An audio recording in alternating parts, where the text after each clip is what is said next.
नमोह मित्रों, मेरा नाम कार्तिक है और आपका स्वागत है एक और नए एपिसोड में। पॉलिटिक्स और एथिक्स, क्या इन दोनों को कंबाइन करना पॉसिबल भी है? एक ऐसा व्यक्ति था जिसने इस सवाल को ही पूरी तरीके से पलट कर रख दिया। उसका नाम था निकोलो माकियावेली। माकियावेली ने बोला था, a ruler should not worry about being loved by people, but he should instill fear in their hearts. अब ऐसी बातें सुनकर तो लगता है that he was a cruel man, but सच्चाई इज समथिंग मोर कॉम्प्लेक्स। चलिए देखते हैं what was so special about the guy. Niccolo Machiavelli शायद फिलॉसफी के इतिहास में सबसे कंट्रोवर्शियल फिगर्स में से एक है। वो एक conventionally goody two shoes good for mankind सोचने वाले फिलोसोफर के ठीक उल्टे काफी शार्प, कंट्रोवर्शियल और पोटेंशियली विलेनस टेक्स रखने वाले व्यक्ति थे। उन्होंने ट्रेडिशन और अपना मजहब, जो कि क्रिश्चियनिटी है, पर गहरी चोट की, और उनके हमले यहीं तक सीमित नहीं थे। उनका वार गुडनेस और मोरालिटी पर भी था। उनके हिसाब से एक असली रियल वर्ल्ड साम्राज्य में क्रूरता और छल का स्थान नैतिकता के बराबर है, या फिर शायद उससे भी ऊंचा। माकियावेली की सो कॉल्ड क्रूर प्रवृत्ति उनके काम में भी झलकती है, जहां आप देखते हो कि उन्होंने एक प्रोफाउंड बट रूथलेस ट्रुथ्स, दृढ़ निश्चय और राजधर्म का एक ऐसा समन्वय बनाया, एक ऐसा इंटरवेब बनाया जो कि इतना टाइमलेस है, जो उनसे पहले और उनके बाद के साम्राज्यों में भी फिट बैठता है। माकियावेली को समझने के लिए, उनकी फिलॉसफी को समझने के लिए हमें उनके जीवन को समझना पड़ेगा।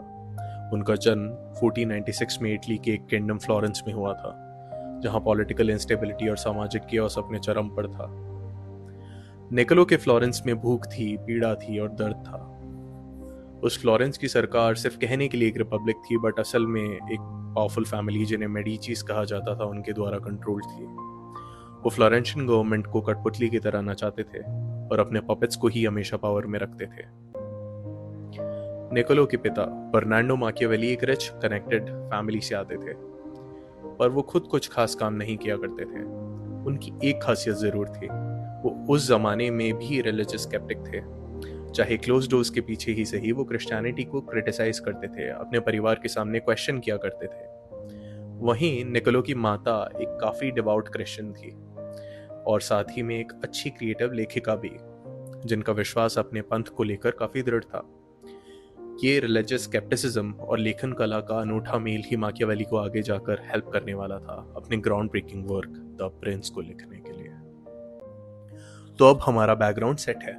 हम देख रहे हैं एक स्केप्टिक पिता और एक रिलीजियस माता के बेटे निकोलो को, जो बड़ा हो रहा है एक एक्सट्रीमली करप्ट और अनस्टेबल फ्लोरेंस में, जहां गवर्नेंस और गवर्नमेंट के आइडिया और रियलिटी में जमीन आसमान का अंतर आ चुका है।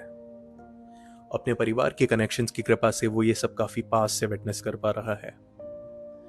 1494 में मेडिचीज को उखाड़ फेंका जाता है और फ्लोरेंस एक ट्रू रिपब्लिक बनने की ओर अपने कदम रखता है, और तभी शुरू होता है निकोलो का पॉलिटिकल करियर। आज भी काफी हिस्टोरियंस सरप्राइज है कि कैसे इतनी यंग एज में निकोलो ने फ्लोरेंस के टॉप डिप्लोमेट और वॉर सेक्रेटरी के पदों को पा लिया। शायद निकोलो ने अपने मेथड्स यूज करने शुरू कर दिए थे तब तक। खैर, as a diplomat, he witnesses the cruelty and the dark side of Christianity up close. Precisely Valentinian Royal और पोप अलेक्जेंडर सिक्स्थ के पुत्र सीजर बोर्जिया और उसके पिता पोप अलेक्जेंडर को, जहां एक ओर चर्च करुणा और दया प्रीच कर रहा था, वहीं दूसरी ओर चर्च ऑफिशियल्स और पोप खुद किसी भी सम्राट से ज्यादा क्रूर थे। इन एक्सपीरियंसेस से निकोलो दो लर्निंग्स लेता है। पहला, कि क्रिश्चियनिटी जो दिखती है वो वास्तविकता में है नहीं। दूसरा, क्रूरता और शक्ति में एक डायरेक्ट रिलेशनशिप है। इन लर्निंग्स का डायरेक्ट इम्पैक्ट द प्रिंस में देखा जा सकता है। As the war secretary, Niccolo अपनी मिलिशिया भी बनाता है और फ्लोरेंटीन एम्पायर को कुछ हद तक एक्सपैंड भी कर देता है। बट ये पॉलिटिकल करियर कुछ ज्यादा नहीं चलता। 1512 में उस समय के पोप जूलियस II का सपोर्ट लेकर मेडिचीज वापस पावर हत्या लेते हैं। माकियावेली और उसके जैसे सारे ऑफिशियल्स पर राजद्रोह का आरोप लगता है और उसे पहले टॉर्चर किया जाता है, उसके बाद एग्जाइल कर दिया जाता है। एग्जाइल में ही वो द प्रिंस को लिखता है। आयरॉनिकली द प्रिंस को माकियावेली ने लिखा था मेडिचीज को प्लीज करने के लिए, क्योंकि आप एक बार सत्ता का स्वाद चख लें तो आप उसे छोड़ना नहीं चाहते। मेडिचीज द्वारा बेइज्जत और प्रताड़ित होने के बावजूद माकियावेली ने द प्रिंस को लिखा, जो प्राइमा फेसी एक गाइड है for new princes on how to gather and hold power effectively, but on a deeper analysis it is a manual for the princes जो हेरिडिटरी पावर को होल्ड करना चाहते हैं, जैसे कि Medici Prince लोरेंसो।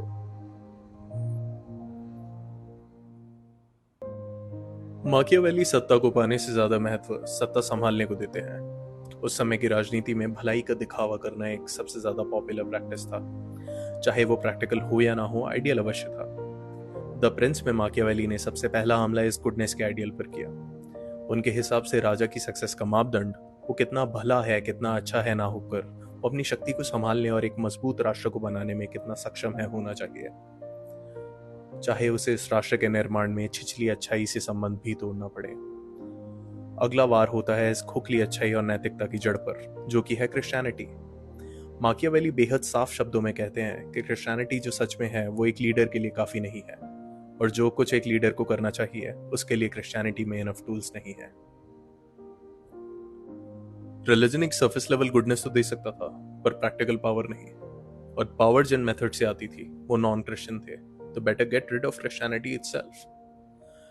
Christianity traditional morals की बात करती है, जिसमें कोई बुराई भी नहीं है, पर जरूरी नहीं कि एक अच्छा राजा हमेशा ऐसी सिचुएशंस में आए जहां पर ट्रेडिशनल क्रिश्चियन मॉरल्स उसके काम में आ जाए। उसे नेशन के लिए, पावर के लिए अपनी मॉरलिटी का भी गला घोटना पड़ेगा, क्योंकि उसका धर्म यही है।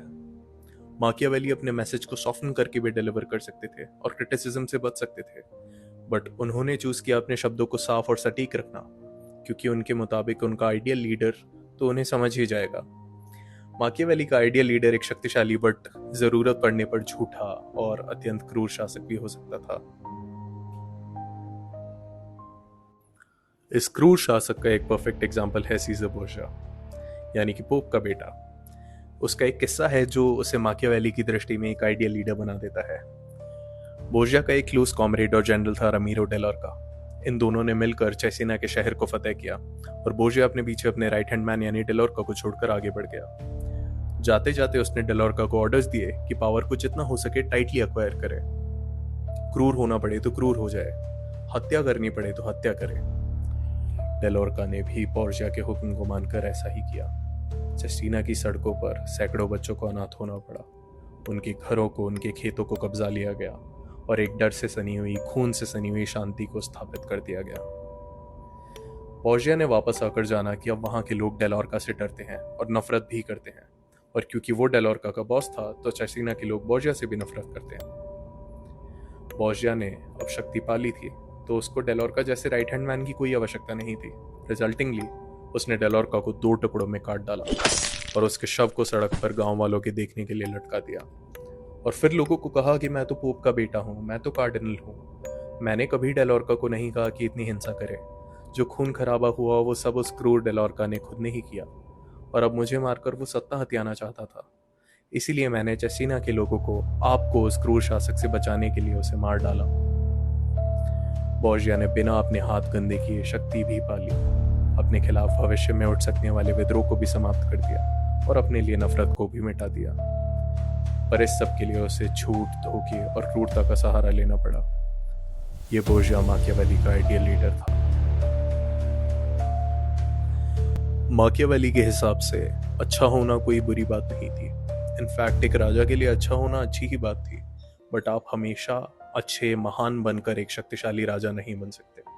हम देख सकते हैं कि माकियावेली को गुडनेस से कोई डायरेक्ट प्रॉब्लम नहीं थी, but he was clear that कि आप एक अच्छे राजा नहीं बन सकते जब तक आप इफेक्टिव रूलर हो। आप हमेशा अच्छे नहीं बन सकते, क्योंकि राजधर्म का कोर नेचर ही आपको क्रूअल, डिसलॉयल और इनह्यूमेन बना देता है। डर, घृणा और प्रेम। जब उनसे पूछा जाता है कि शुड वन बी लव्ड और फियर्ड, माकियावेली सेज दोनों हो तो अच्छा है, बट अगर एक को चूज करना पड़े तो बेटर बी फेयर्ड। माकियावेली के हिसाब से मैनकाइंड इज मीडियोकर। लोग झूठ बोलते हैं, लोग डरपोक हैं। सिर्फ डर ही एक ऐसा टूल है जो इंसान और जानवर दोनों को इन लाइन रख सकता है। किसी का प्यार पाना मुश्किल है, पर उसे डराना स्ट्रेट फॉरवर्ड और आसान है। कोई प्यार से आसानी से निकल सकता है, बट उसके मन से डर निकालना काफी कठिन है। डर भी अच्छा है, बट एक रूलर को घृणा से हमेशा दूर रहना चाहिए। प्रजा उससे डर सकती है, बट नफरत ना करे। आपको जो भी अनजस्ट और क्रूर कार्य करने हैं उन्हें शांति से और जल्दी से करें, ताकि लोगों में आपके प्रति नफरत, घृणा ना फैले। Be loved when possible, be feared when not, but never be hated. Similarly उनके विचार ऑनेस्टी और डिसऑनेस्टी के बारे में भी थे. ऑनेस्ट होना अच्छी बात है, बट जब एक ऑनेस्ट राजा का सामना एक कनिंग राजा से होगा तो जीत सदैव कनिंग राजा की होगी. झूठ बोलना और अपनी प्रजा के साथ धोखा करना अनएथिकल है, बट अगर ये प्राइस है ग्रेट नेशन को बनाने की और पावर कंसोलिडेट करने की, सो बी इट. आपको ऑनेस्ट, प्यारा और एंडेयरिंग होने की आवश्यकता नहीं है. आपको ऑनेस्ट, प्यारा और एंडेयरिंग दिखने की आवश्यकता है. ये दोनों अलग अलग चीजें हैं. लोग आप क्या करते हैं उस पर आपको जज नहीं करेंगे.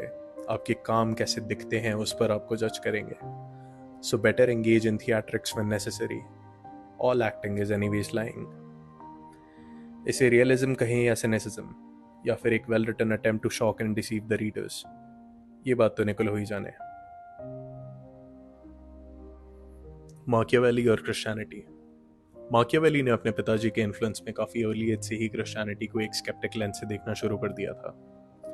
इवेंचुअली जब वो एक डिप्लोमेट बना तो उसने रिलीजन और रिलीजियस लीडर्स को काफी पास से देखा, जैसे कि पोप को और बोर्जिया को, और ये समझा कि क्रिश्चियनिटी के खाने के दांत और है और दिखाने के दांत और.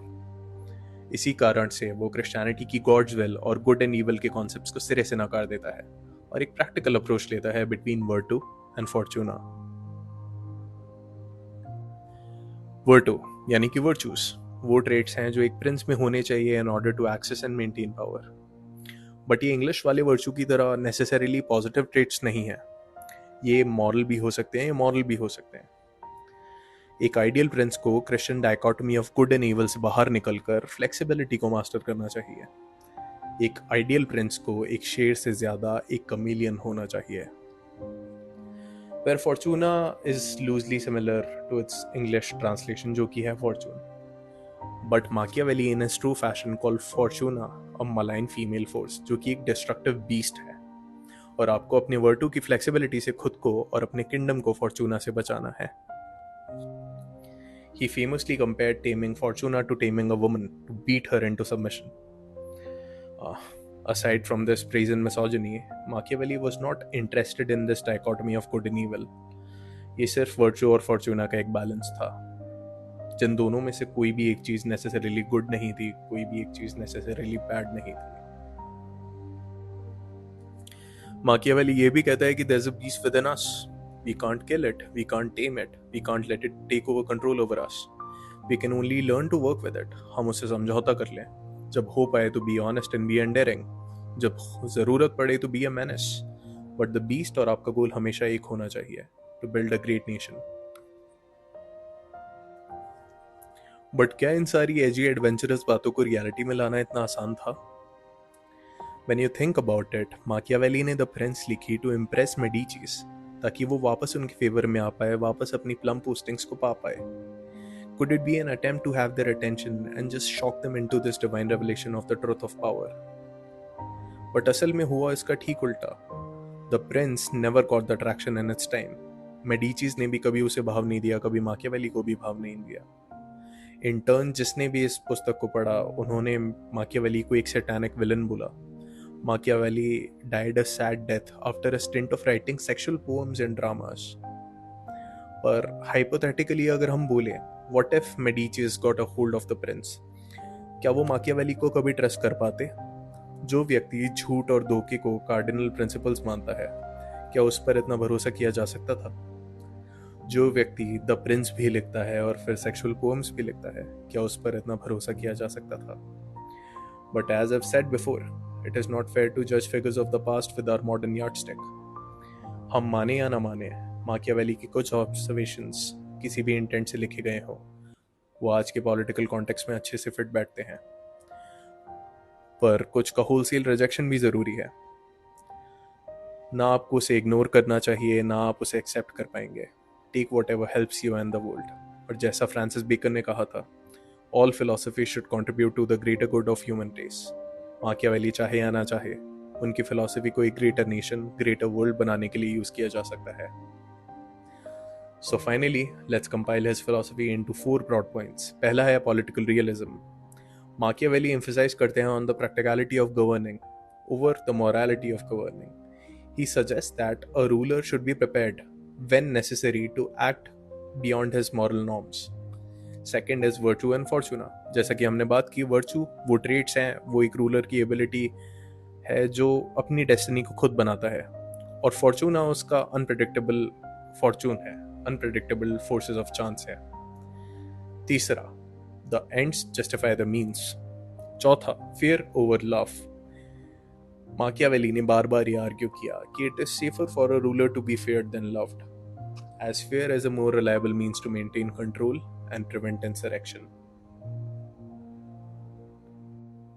तो ये थी कहानी माकियावेली की. नेक्स्ट एपिसोड में हम बात करेंगे स्पिनोजा के बारे में. Thank you so much for loving and supporting the episodes. It really means a lot. Thank you.